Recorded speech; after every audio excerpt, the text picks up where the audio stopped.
be complex, does this guy have a singularity? When is the denominator 0? If x is real, then the denominator cannot be 0. Is that right? But if x is complex in general, is it possible for the denominator to be 0? No. Wait, where? I and negative I. Where is I? Where is negative I?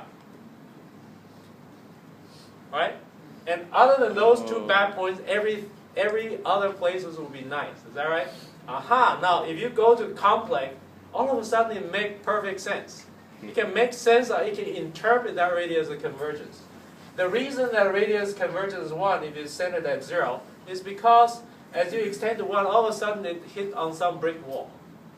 And therefore it stopped, and therefore radius of convergence as well. Isn't that neat? You know? But unfortunately we don't talk about this. Alright? But this, this complex variable thing is actually very useful in science and engineering. But you have to wait until after division courses. For now, we deal with a new section. We draw on this. Question. I have dealt with 1 over 1 minus x. I have dealt with 1 over 1 plus x squared. I have dealt with arctangent x, and so all come from 1 over 1 minus x, right? So somehow, because of the blessing of this theorem that I have just erased, we somehow can, from that function, we generate a lot of nice functions. Being nice means that it is a sum of the power series. But how about other functions? Sine x, for that matter. Or say e to the x, how about that? That's a nice function. All right? Okay, can this, just like 1 over 1 minus x, can this be the sum of a power series?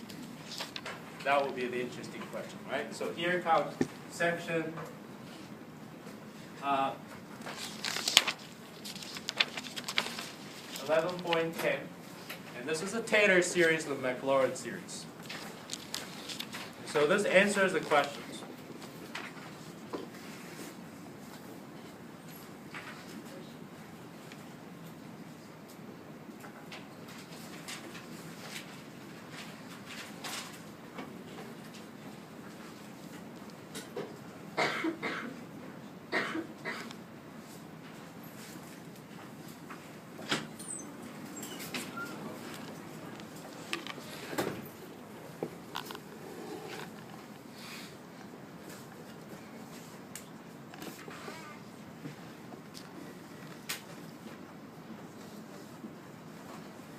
Taylor and Maclaurin series. Taylor-Maclaurin series says it. Maclaurin series is just a special case of Taylor series. Maclaurin series is simply Taylor series, whatever it is, centered at 0. Taylor series is a power series centered at some place. It's a kind of power series centered somewhere. And then in the special case where the center is 0, then for no particular reason, it's traditionally called Maclaurin series. So in general, we could just say Taylor series because Maclaurin series is just a special case. All right. So here's the issue. If I give you a function like e to the x, and the issue, is it possible, for example, I want to express this guy as a sum of a power series centered at 0, let's say. That is to say that I try hard to design a power series. So I have to adjust these coefficients. Is that right? In such a way that within an interval centered at 0, it sums to exactly this function. Can I do that? That's the issue. Is that right? So here is what the theorem says.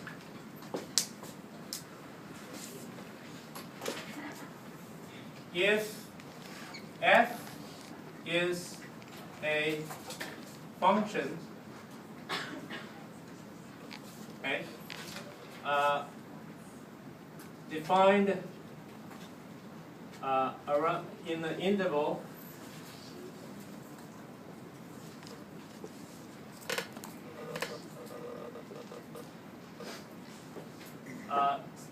around x equal to 8,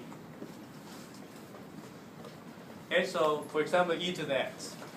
And suppose,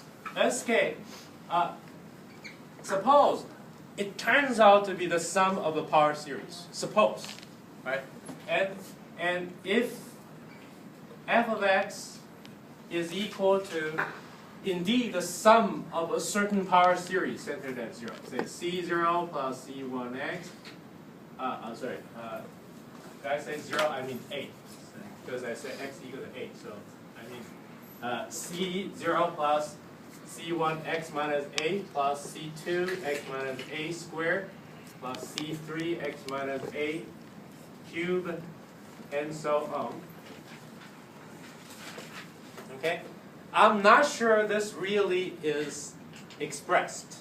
For example, e of x, I'm not sure at this moment whether it actually is a sum of a certain power series. I'm not sure such a power series actually exists if I try to find it.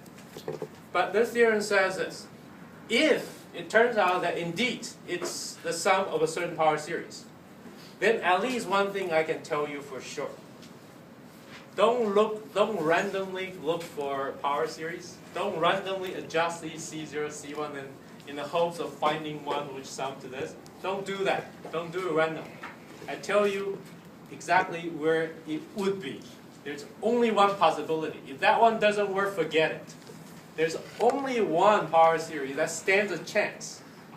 Right? Being able to sum to this function that you're given. And so if f is a function defined in the interval around x equal to 8, and if f of x happens to be the sum of a certain power series, then it must be that C0 is equal to, don't randomly look for it, it has to be f of a. Likewise, the second coefficient C1, it has to be f prime of a over 1 factorial, which is 1, right? And C2, it has to be f double prime of a over 2 factorial. 2 factorial is what? 2, right? And then in general, and in general,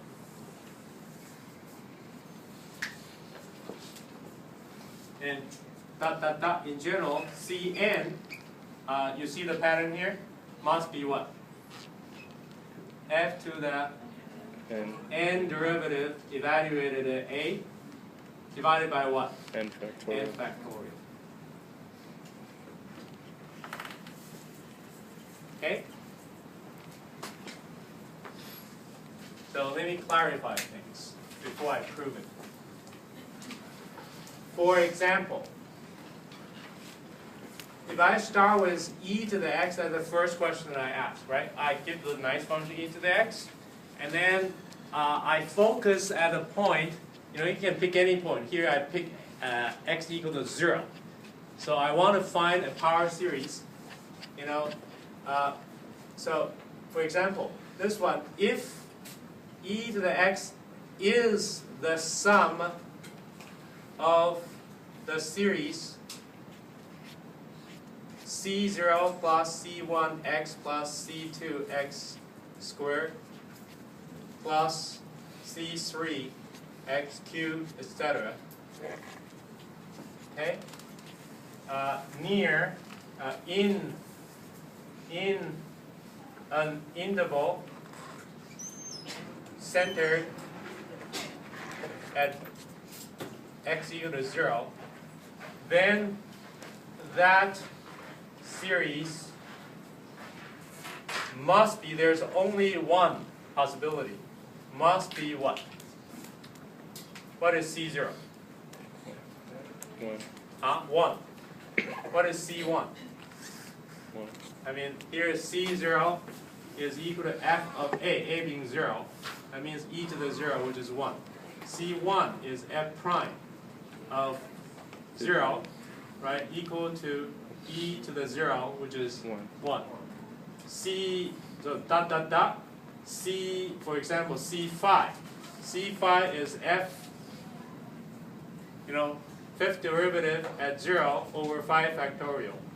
But what is f of x? E to the x. What is f prime of x? Still e to the x. F double prime is still e to the x. Is that right? Evaluated at 0 is still 1. 5 factorial. Yeah?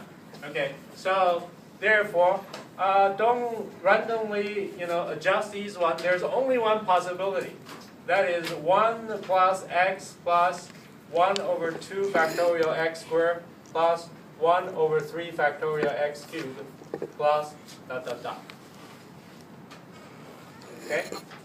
So let me go back here just to clean up things. I.e., writing summation notation, this series, the only possible series that can do the job must be this series. N goes from 0 to infinity. F to the nth derivative evaluated at a divided by n factorial times x minus a raised to the nth power, where f0 is interpreted as f itself. F1 is f prime, f2 is f double prime, and so on. How about f0? That will be, interpreted as f itself. Could I borrow it? I can't find my key. Yeah, sure. Which one is that? That Two one, I'm or not sure it works. Probably would work. If it works for me, it'll work for me. Yeah, okay. I'll bring it right back if Sure. it is. Okay. Yeah. Thank you. Right, so this is called Taylor series. So this is called the Taylor series of f centered at A. Thank you so much. Taylor series of f centered at A. So that's the Taylor series. And if it is the Lorentz series, Maclaurin series means Taylor series centered at 0. So for example, this guy would be the Taylor series of this function centered at 0. Is that right? Another way of saying is that this is the Maclaurin series of this function, which means it's Taylor series centered at 0. Okay?